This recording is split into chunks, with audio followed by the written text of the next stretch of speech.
Hi everyone. I'm here with Florin Mihaly, who used to be alongside me one of the co-conveners for Central Europe.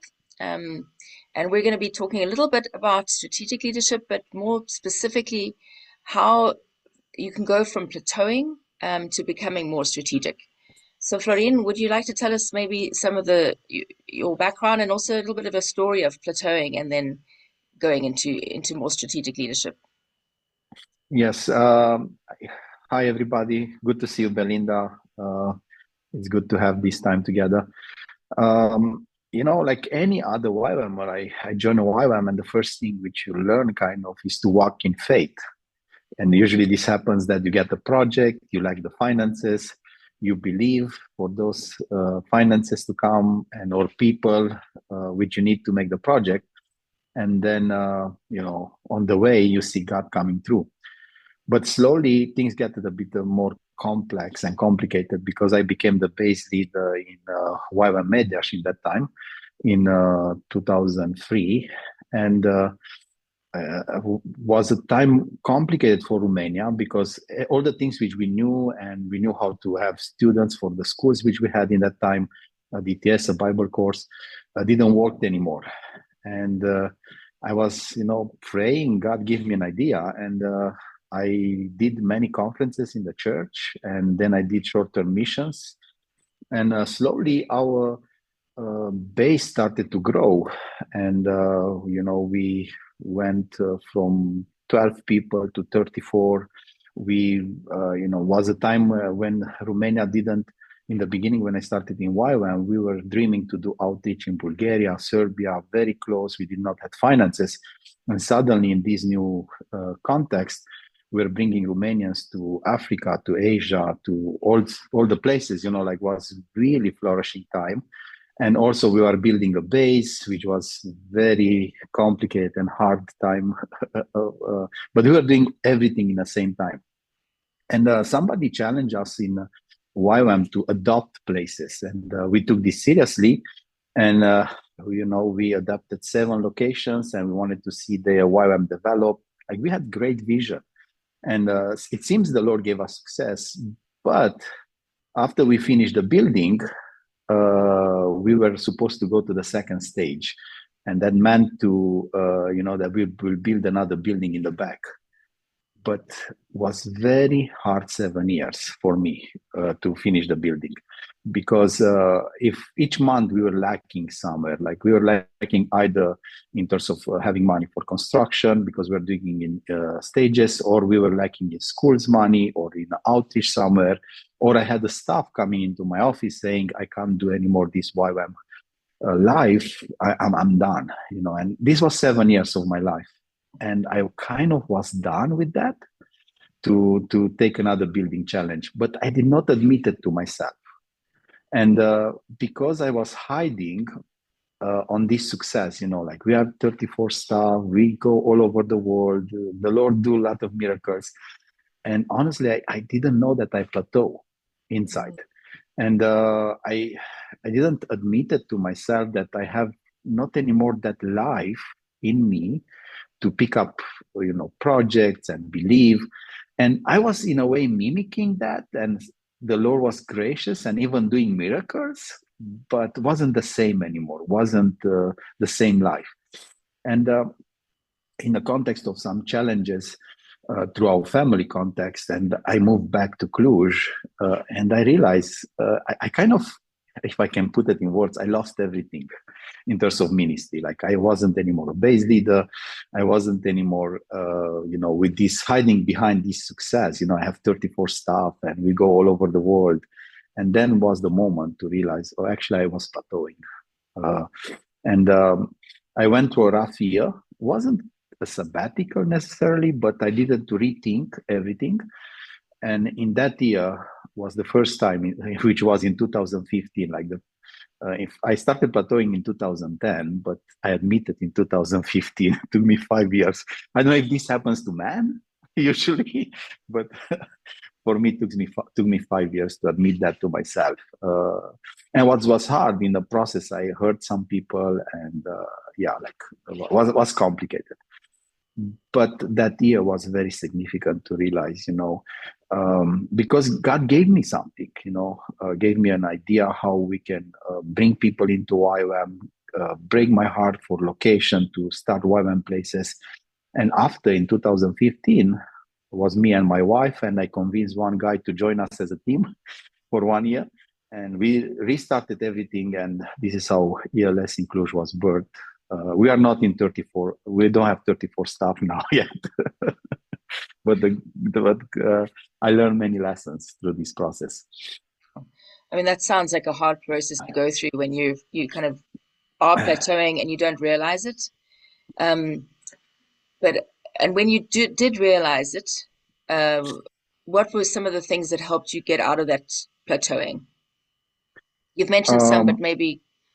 yes, I think just like the conversation is like, would you like to take a job?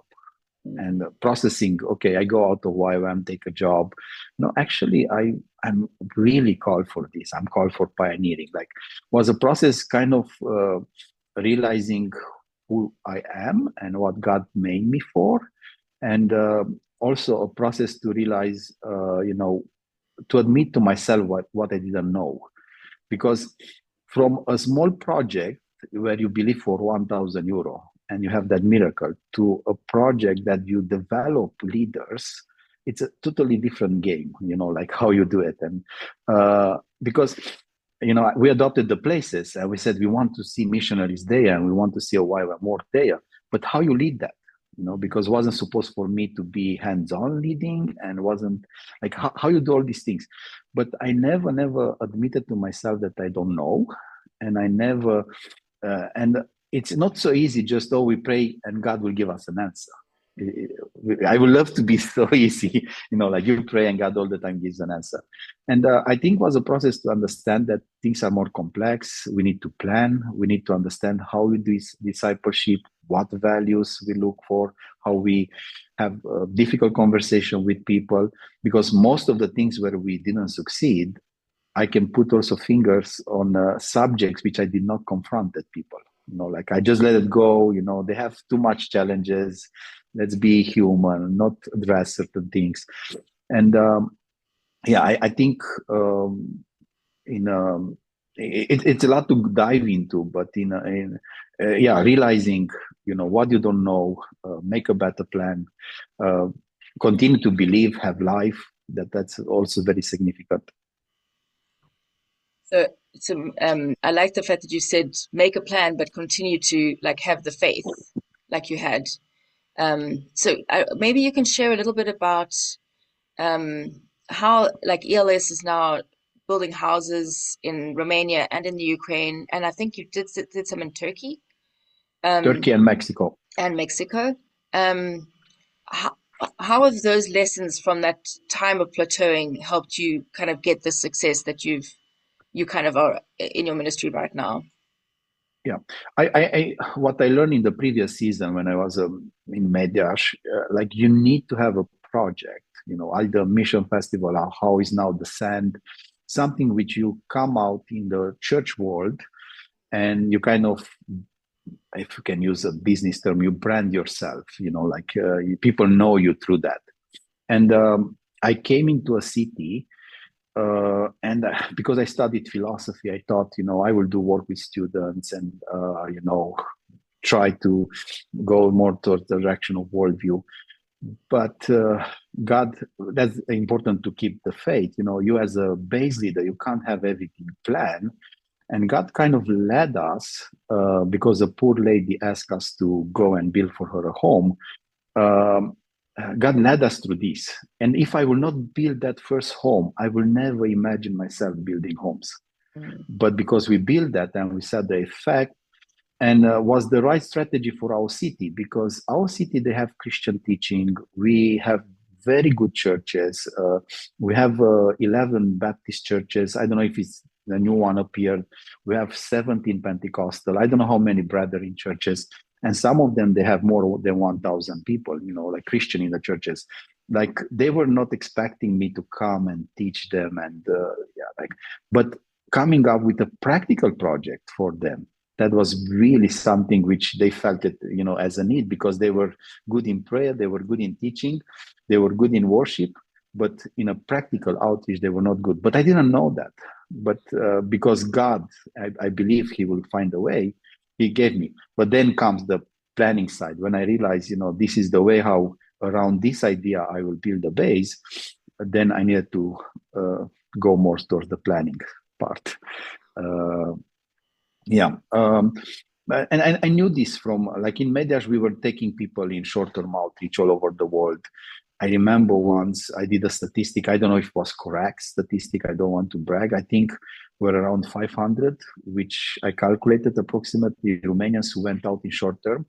And in that year, we had 200 as YWAM Medias, and that's a big percentage, to have from whatever happens in a whole country. And but yeah, people will know us. So if you go to Medar, the people who go to uh, transcultural mission, like you need somehow that you brand yourself in the church world in that country. And of course, if it's a country with church, if it's not church, maybe you need to have a different strategy there. But yeah, I mean, and that's a good point. It really was the strategy that worked well in Romania.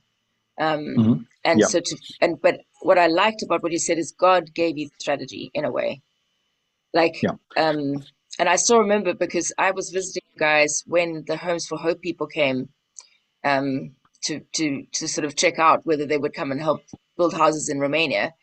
And you were saying this, I don't know, this is something that maybe it's, we can partner with them. This is something good. And so I think recognizing when it is something that is the word of the Lord is so important, but also recognizing that there needs to be some sort of planning and strategy to take it further forward.